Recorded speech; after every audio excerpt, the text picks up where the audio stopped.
Dear friends, Excellencies, heads of state and government, and first ladies, former heads of state and government, and former first ladies, and heads of delegations.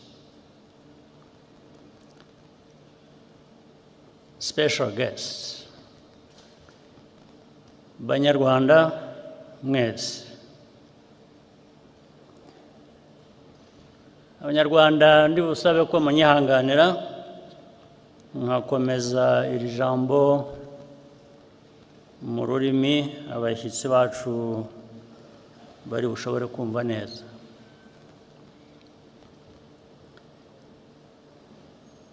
Today, our hearts are filled with grief and gratitude in equal measure.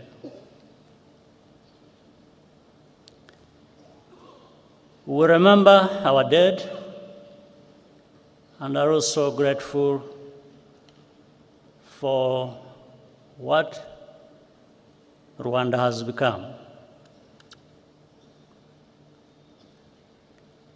To the survivors among us,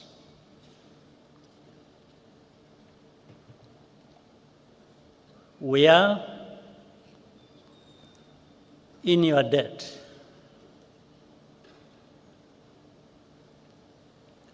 We asked you to do the impossible by carrying the burden of reconciliation on your shoulders, and you continue to do so, continue to do the impossible for our nation every single day, and we thank you.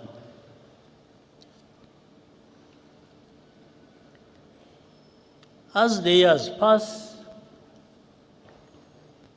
the descendants of survivors increasingly struggle with the quiet loneliness of longing for relatives they never met or never even got the chance to be born.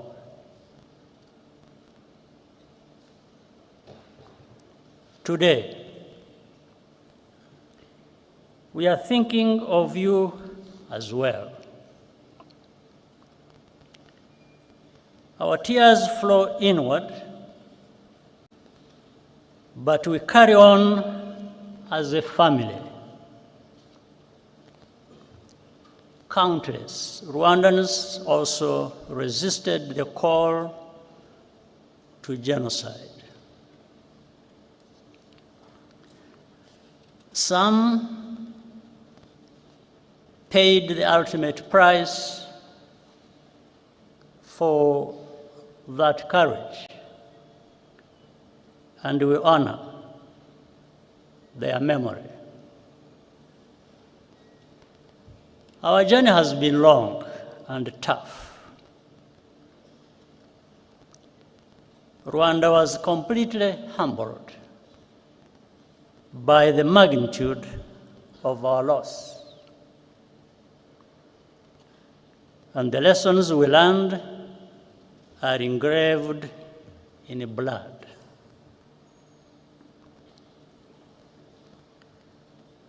But the tremendous progress of our country is plain to see, and it is a result of the choices we made together to resurrect our nation.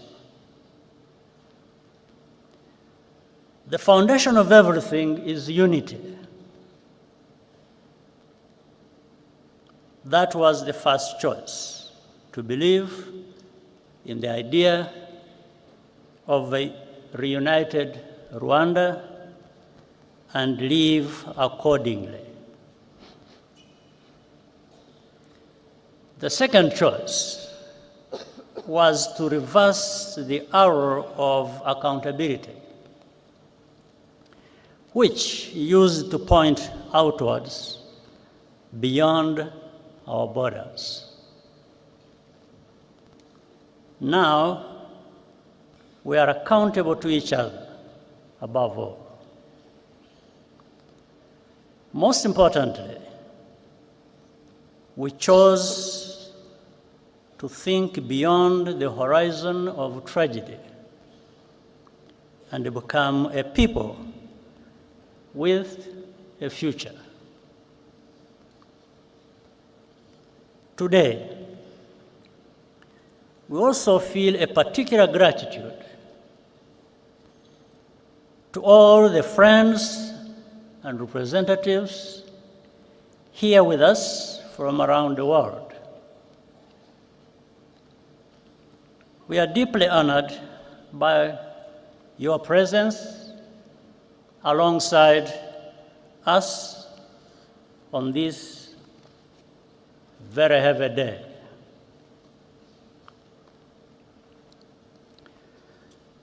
The contributions you have made to Rwanda's rebirth are enormous and have helped us to stand where we are now.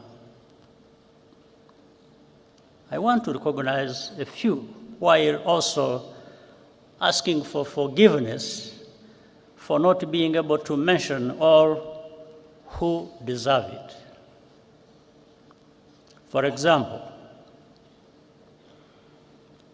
Uganda,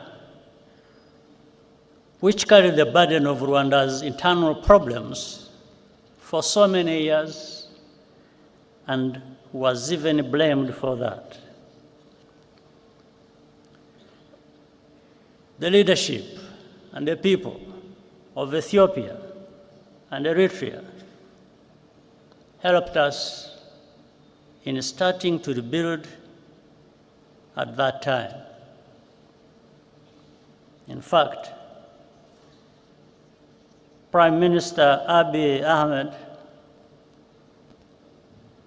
who is here, even served as a young peacekeeper in the immediate aftermath of the genocide. There is Kenya, Burundi, the Democratic Republic of Congo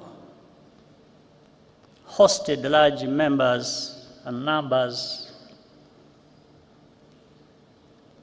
of Rwandan refugees and gave them a home. Tanzania as well, and also played a unique role at many critical points, including hosting and facilitating the Arusha peace process. And here, I must single out the late President Julius Nyerere, who embodied the spirit which laid that foundation. The Republic of Congo has been a productive partner in rebuilding and more. Many of the countries represented here today also sent their sons and daughters to serve as peacekeepers in Rwanda. Those soldiers did not fail Rwanda.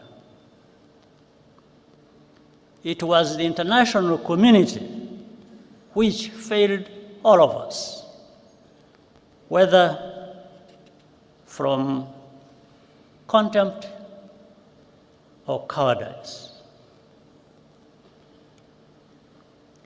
Among those here with us today, I salute the widow and daughter of the late Captain Mbaye Diagne of Senegal who died a hero as he rescued many Rwandans from death. At the United Nations Security Council in 1994, moral clarity came from Nigeria, the Czech Republic, and even as far away as New Zealand. Their ambassadors had the courage to call the genocide by its rightful name and resist political pressure from more powerful countries to hide the truth. Ambassador Ibrahim Gambari of Nigeria and Czech Ambassador Karol Kovenda are here with us today, and we applaud you.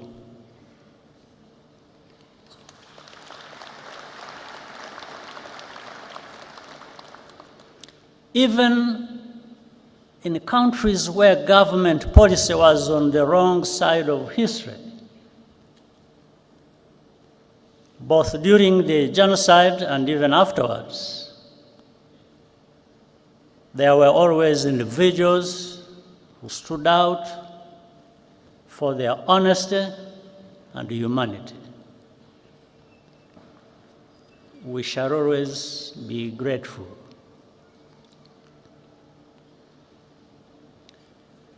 We also appreciate the tangible support we have received from partners beyond our continent over the past 30 years. In Europe, the United States, Asia, and many international organizations and philanthropies.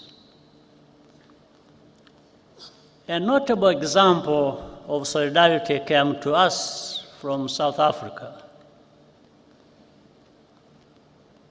One among many. Indeed, the entire arc of our continent's hopes and agonies could be seen in those few months of 1994.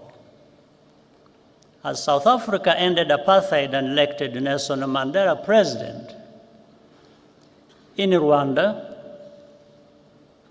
the last genocide of the 20th century was being carried out. The new South Africa paid for Cuban doctors to help rebuild our shattered health system and opened up its universities to Rwandan students, paying only local fees. Among the hundreds of students who benefited from South Africa's generosity, some were orphaned survivors, others were the children of perpetrators, and many were neither. Most have gone on to become leaders in our country in different fields.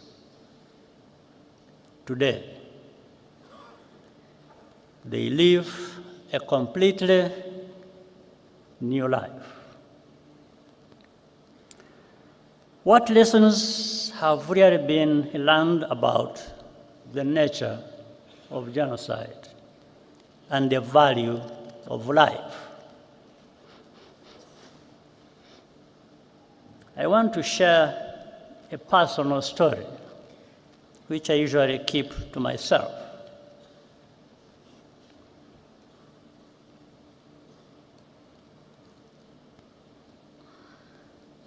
My cousin fact, a sister, Florence,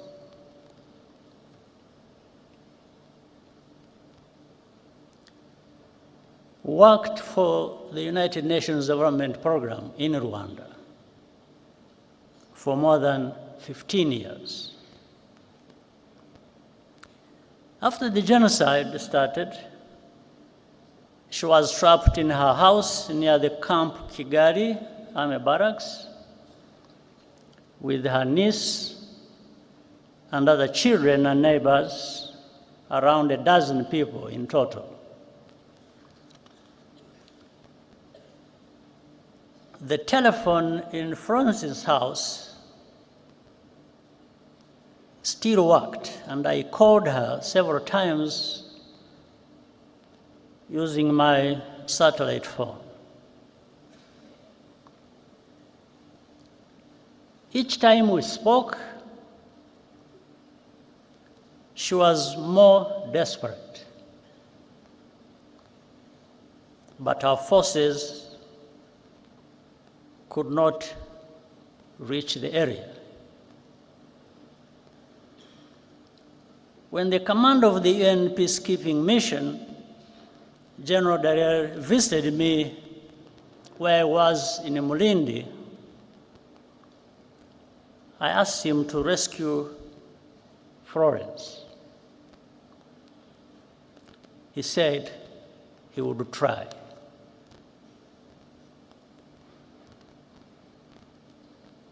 The last time I talked to her, I asked her if anyone had come. She said no,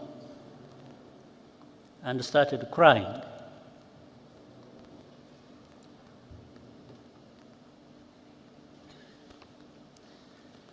Then she said,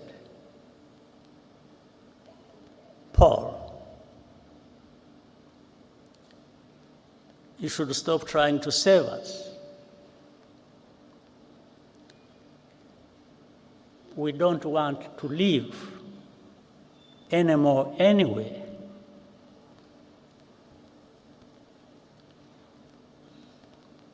I quickly understood what she was saying, and she hung up.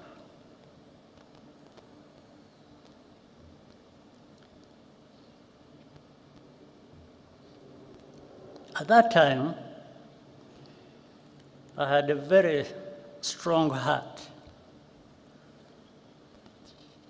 but it weakened a bit because I understood what she was trying to tell me.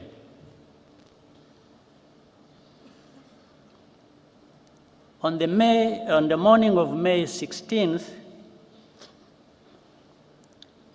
following a month of torture, they were all killed, except for one niece who managed to escape, and thanks to a good neighbor. It later emerged that a Rwandan working at the UNDP betrayed his Tutsi colleagues to the killers. Witnesses remember him celebrating Florence's murder the night after the attack. He continued his career with the United Nations for many years, even after evidence implicating him emerged. He's still a free man, now living in France.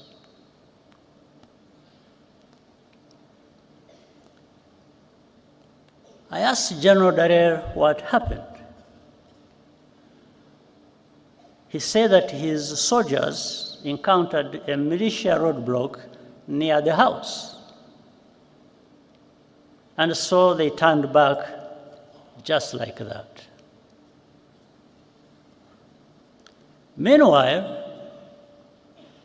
he conveyed to me an order from the United States ambassador to protect diplomats and foreign civilians evacuating from or by road to Burundi from attack by the militias. These two things happened at the same time. I do not need to be instructed to do something that goes without saying. That's what I was going to do.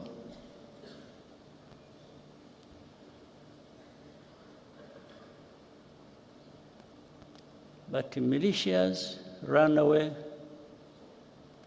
or rather peacekeepers ran away from militias, were manning a roadblock.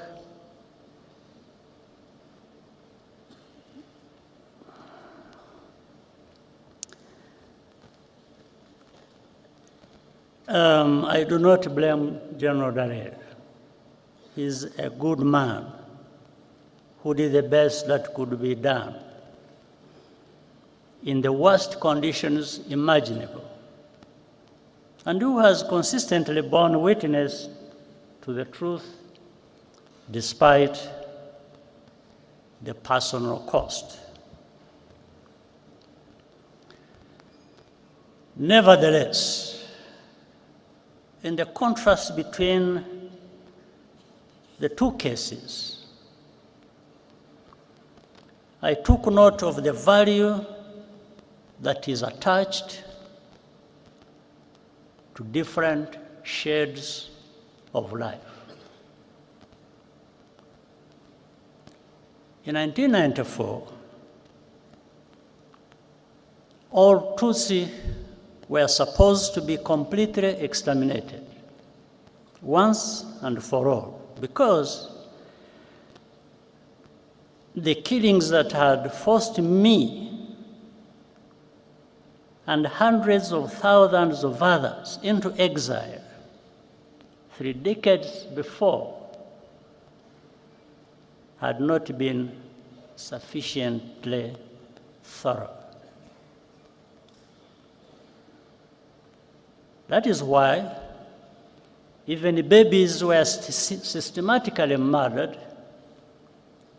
so they would not grow up to become fighters.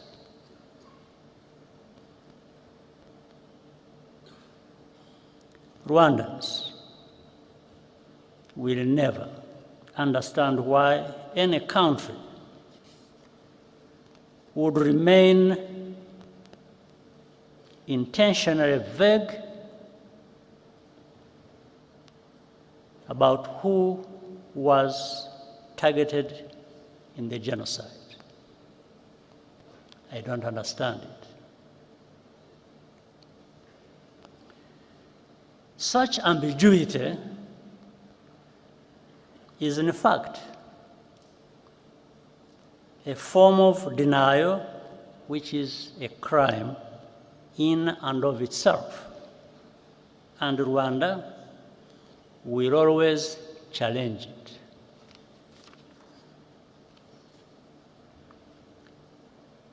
When the genocidal forces fled to Zaire, now the Democratic Republic of Congo, in July 1994, with the support of the external backers, they vowed to reorganize and return to complete the genocide.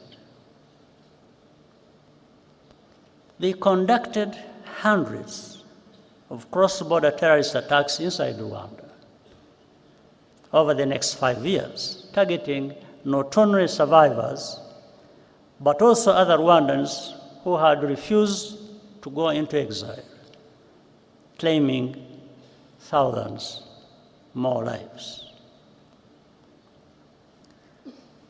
The remnants of those forces are still in eastern Congo today,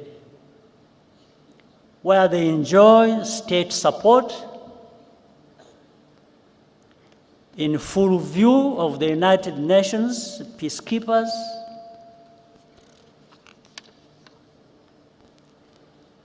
their objectives have not changed. And the only reason this group, today known as FDLR, has not been disbanded is because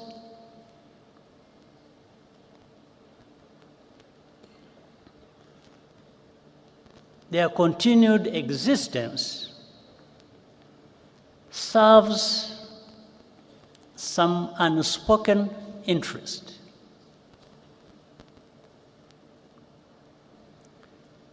As a result, hundreds of thousands of Congolese Tutsi refugees live here in our country, in Rwanda, and beyond,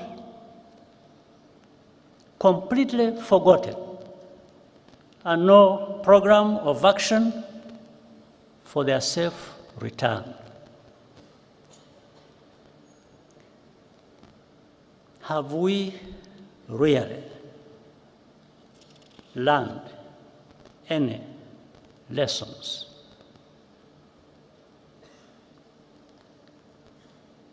We see too many actors, even some from Africa, getting directly involved as tribal politics is given renewed prominence and ethnic cleansing is prepared and practiced.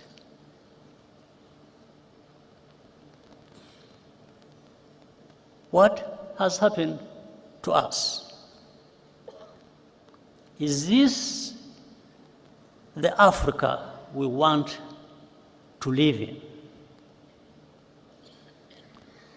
Is this the kind of world we want?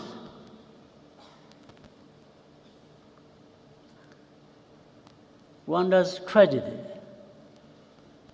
is a warning. The process of division and extremism, which leads to genocide, can happen anywhere if left unchecked. Throughout history, survivors of mass atrocities are always expected to be quiet, to censor themselves, or else be erased and even blamed for their own misfortune. Their testimony is living evidence of complicity, and it unsettles the fictions which comfort the enablers and the bystanders. The more Rwanda takes full responsibility for its own safety and dignity, the more intensely the established truth about the genocide is questioned and revised.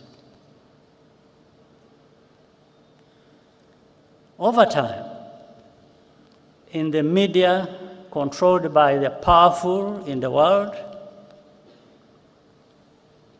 in this world, victims are rebranded as villains. And even this very moment of commemoration is derided as a mere political tactic. It is not. It never has been. Our reaction to such a hypocrisy is pure disgust.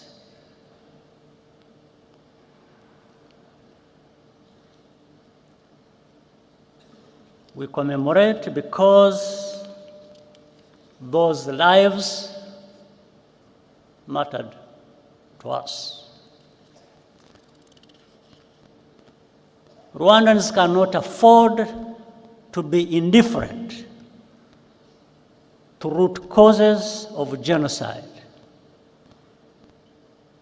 We will always pay maximum attention, even if we are alone.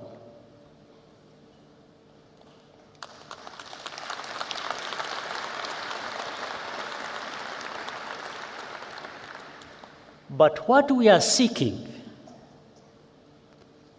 is solidarity and partnership to recognize and confront these threats together as a global community.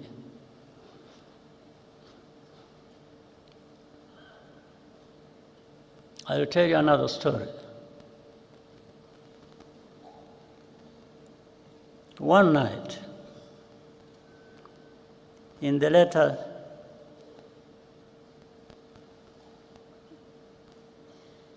days of the genocide, I received a surprise visit past midnight from General Dallaire.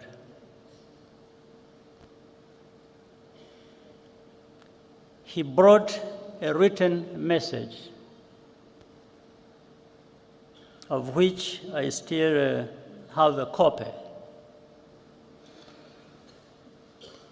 from the French general commanding the force that France had just deployed in the western part of our country, that operation turquoise.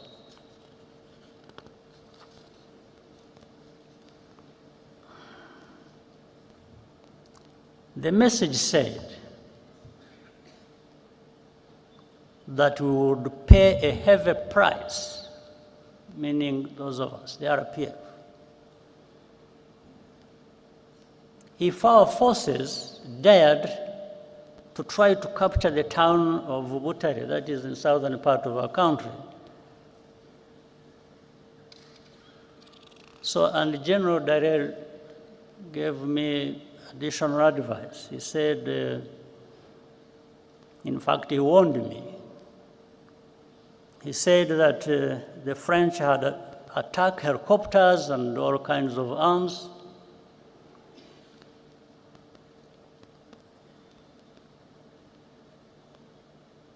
Every kind of heavy weapon you can imagine.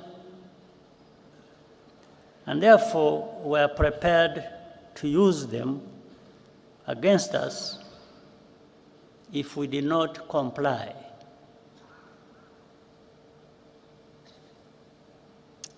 I asked Dallaire, I asked him whether French soldiers bleed the same way ours do. I asked him whether we have blood in our bodies. Then I thanked him and told him that he should just go and have rest and sleep, and have his sleep. After giving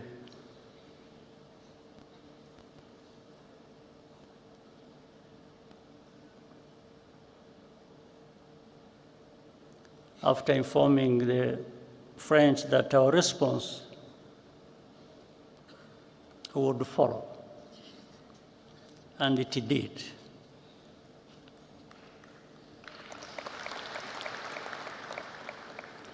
I immediately radioed the commander of the forces that were actually in that direction, in that area. Is called Fred Ibingira.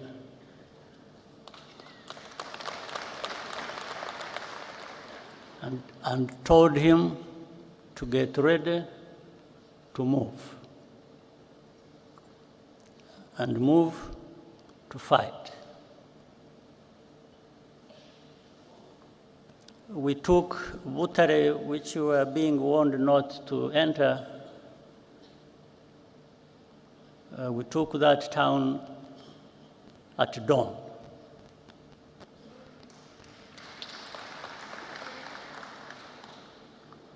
Within weeks, the entire country had been secured.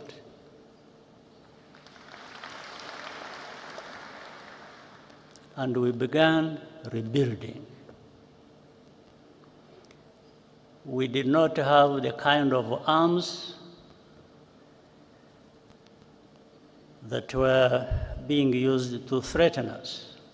But I reminded some people that this is our land, this is our country.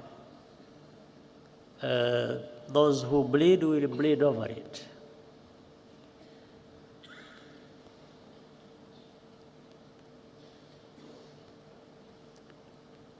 We had lost all fear. Each challenge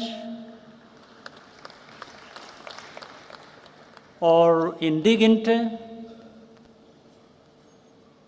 just made us stronger. After the genocide,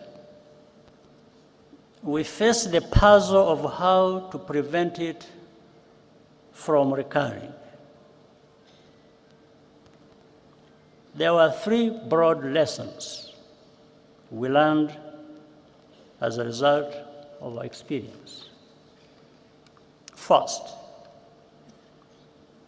only we as Rwandans and Africans can give full value to our lives. After all, we cannot ask others to value African lives more highly than we ourselves do. That is the root of our duty to preserve memory and tell our history as we lived it. Second, never wait for rescue or ask for permission to do what is right to protect people.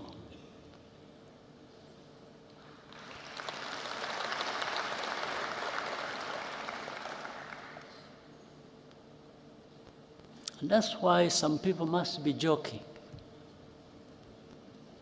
When they threaten us with all kinds of things, and they don't know what they're talking about.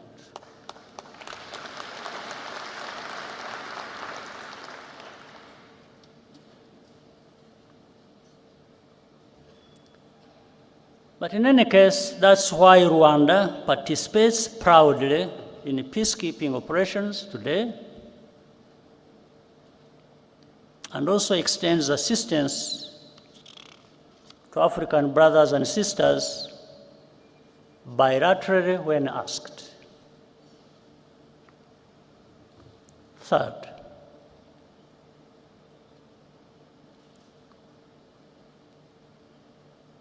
stand firm against the politics of ethnic populism in any form.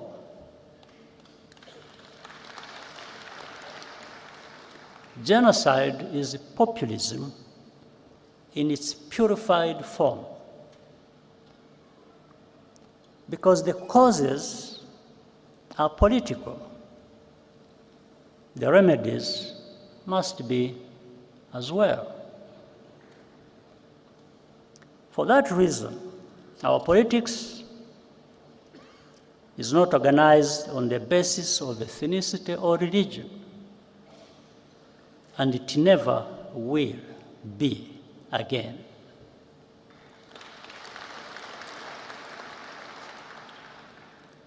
The life of my generation has been a recurring cycle of genocidal violence in 30-year intervals. From the early 1960s to 1994, to the signs we see in our region today in 2024. Only a new generation of young people have the ability to renew and redeem a nation after genocide. Our job was to provide the space and the tools for them to break the cycle. And they have. What gives us hope and confidence are the children we saw in the performance area, or the youth who created the tradition of Walk to Remember that will occur later today. Nearly 3/4 of Rwandans today are under age 35. They either have no memory of the genocide or were not yet born. Our youth are the guardians of our future.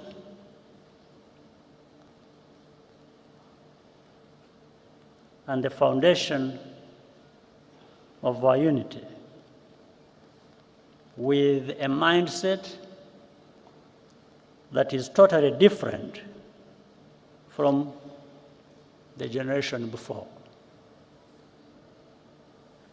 Today, it is all Rwandans who have conquered fear. Nothing can be worse than what we have already experienced. This is a nation of 14 million people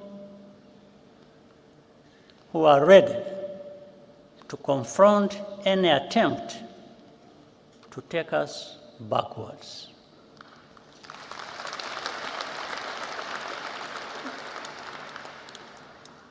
The Rwandan story shows how much power human beings have within them.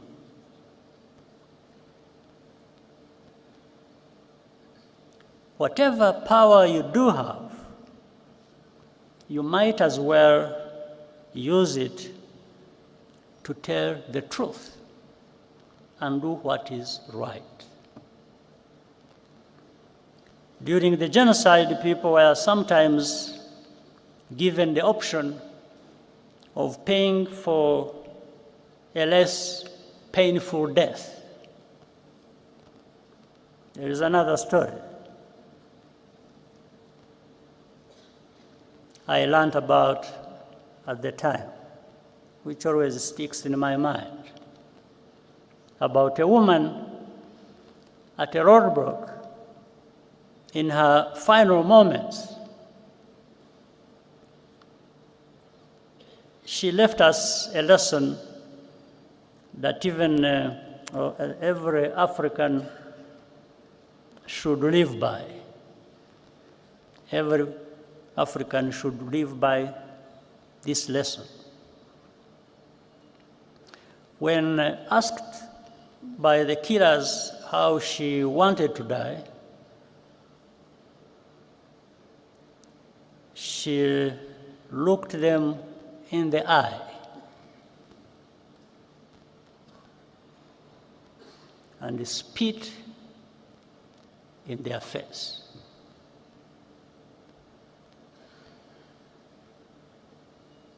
Today, because of the accident of survival,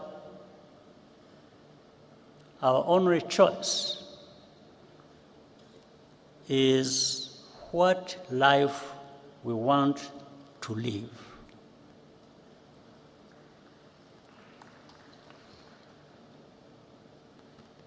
Our people will never, and I mean never, be left for dead again.